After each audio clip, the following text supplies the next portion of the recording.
Bonjour, je m'appelle Béatrice Adam, je suis kinésithérapeute spécialisée dans le coaching santé. Alors aujourd'hui, on parle de vitamine C et d'un arbrisseau que vous allez rencontrer tôt ou tard dans l'une de vos balades et qui est très apprécié pour renforcer l'immunité, c'est l'églantier. Si vous êtes nouveau sur la chaîne, c'est le moment de vous abonner en cliquant sur le bouton s'abonner et la petite cloche pour recevoir toutes les notifications. C'est parti! Quand vous étiez petit, vous avez sûrement piégé un de vos copains avec ce fameux poil à gratter qu'on trouve dans l'églantier ou le rosier sauvage. C'est un arbrisseau épineux très commun qu'on voit un peu partout dans les haies, dans les rochers. Il fait à peu près 2-3 mètres et il a des aiguillons très crochus. Alors les feuilles, on voit qu'elles sont formées de 5 à 7 folioles. Elles sont de forme elliptique, un peu dentées. Et puis les fleurs ont 5 pétales. Elles sont roses pâles à rose foncé.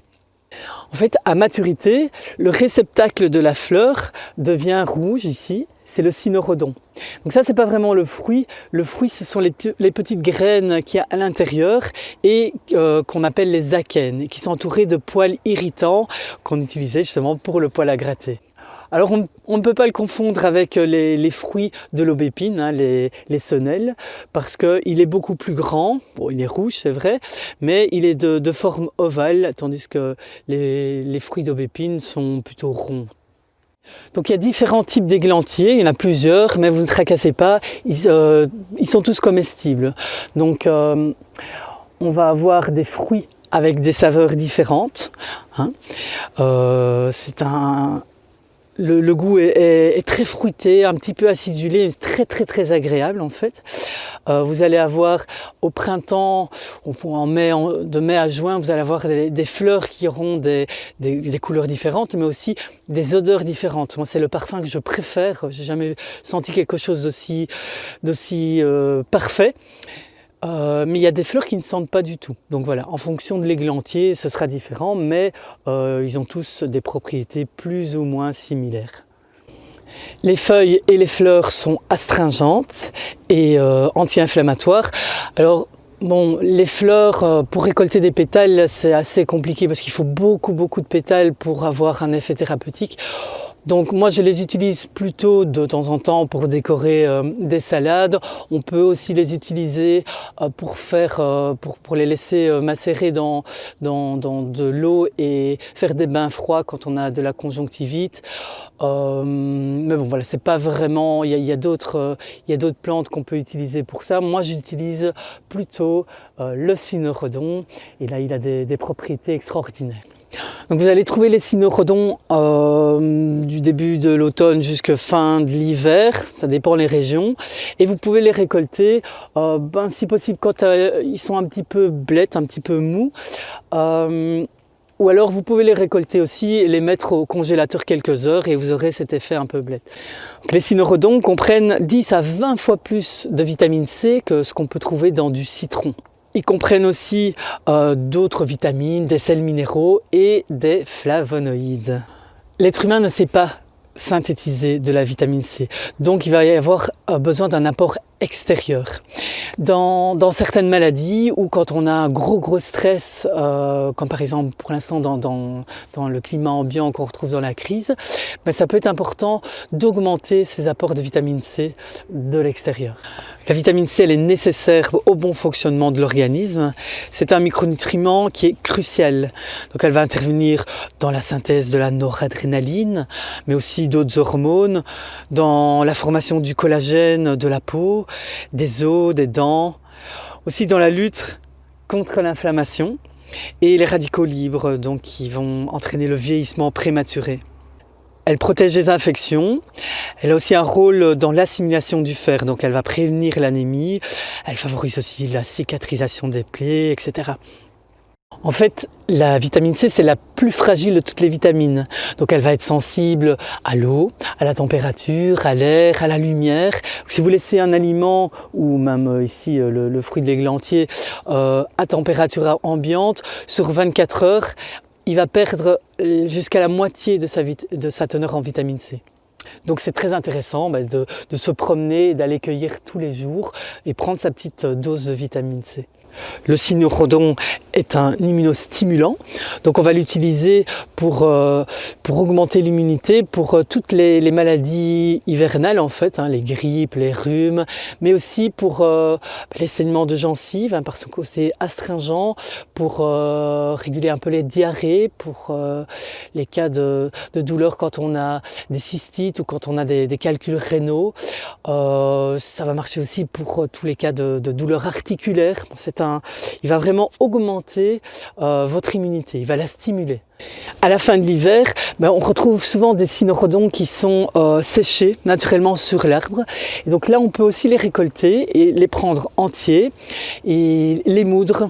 Alors on les moud et puis on les saupoudre sur les aliments, sur nos salades, et ça va vraiment augmenter la qualité de vos plats au niveau alimentaire.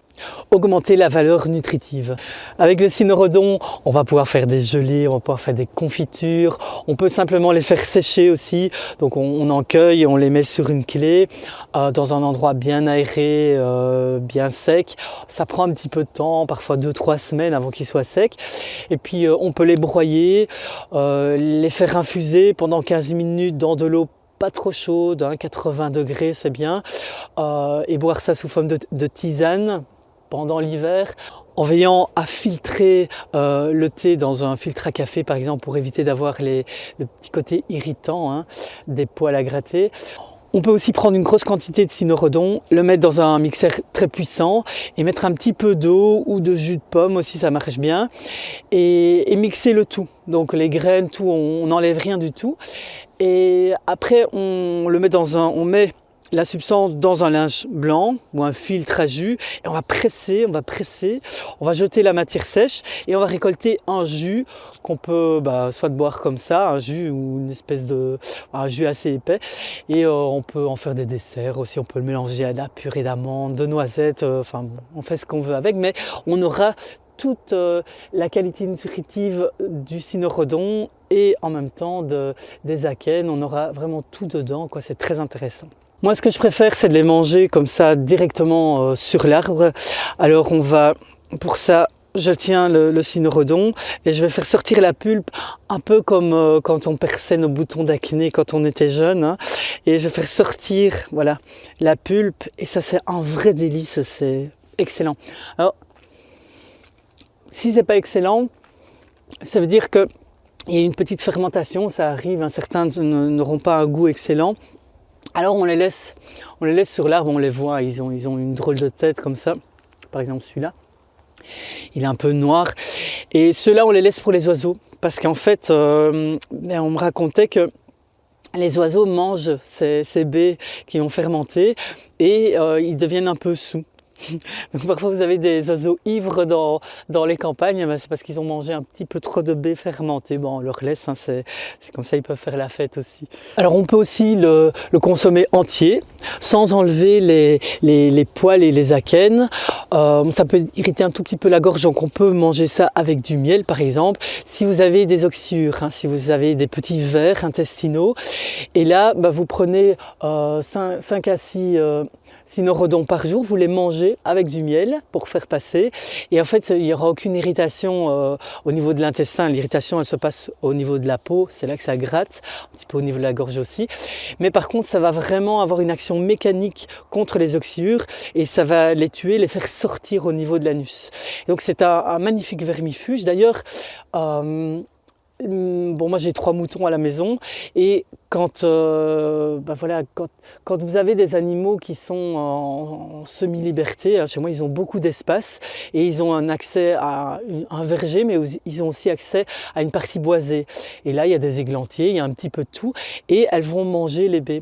Et donc elles se vermifugent. Au printemps aussi elles mangent de l'ail des ours. Elles ont accès à plusieurs choses qui vont faire en sorte qu'il n'y a pas besoin d'avoir des vermifuges avec le vétérinaire ou quoi. En fait, j'ai jamais rien fait, tout se passe bien, elles n'ont jamais été malades, parce qu'elles ont un environnement qui leur convient et elles savent aller chercher un peu partout tout ce qu'il leur faut. Alors sur l'églantier, on voit parfois aussi une étrange structure végétale. En fait, c'est la gale du rosier, on appelle aussi le bédégard. C'est une réaction du végétal, de l'églantier, à la présence en dessous, enfin sous son épiderme, d'une larve d'insecte qui va aller vraiment se nourrir de sa sève et qui va rester là jusqu'au printemps. Ça va lui servir d'abri. Alors on me demande souvent, c'est quoi la différence entre la vitamine C qu'on va trouver dans le fruit et puis la vitamine C synthétique? En fait, c'est pareil, mais en même temps, ça n'a rien à voir. C'est un peu notre acérola locale.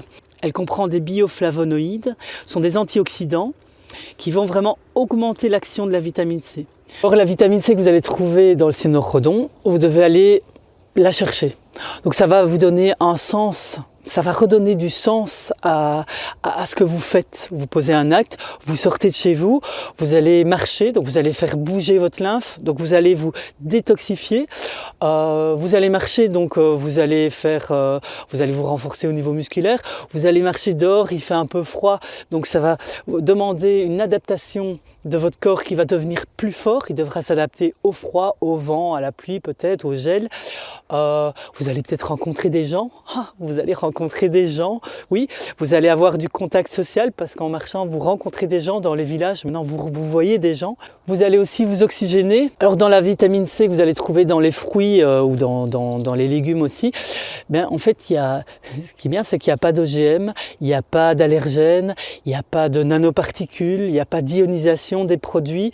Parce que vous devez savoir que la vitamine C, quand elle est synthétisée, elle est souvent fabriquée à partir de maïs. Bon, le maïs, s'il n'est pas biologique, on peut imaginer qu'il y a des OGM dedans. Dans 95% des cas, la vitamine C vient de Chine, donc il faut vraiment vérifier ce que vous achetez. Même quand vous achetez de l'acérola, ma foi, d'abord ça vient de l'autre bout du monde, mais aussi on rajoute du sucre, on rajoute aussi de la vitamine C synthétique, souvent. Donc voilà, il faut faire attention un petit peu à tout ça.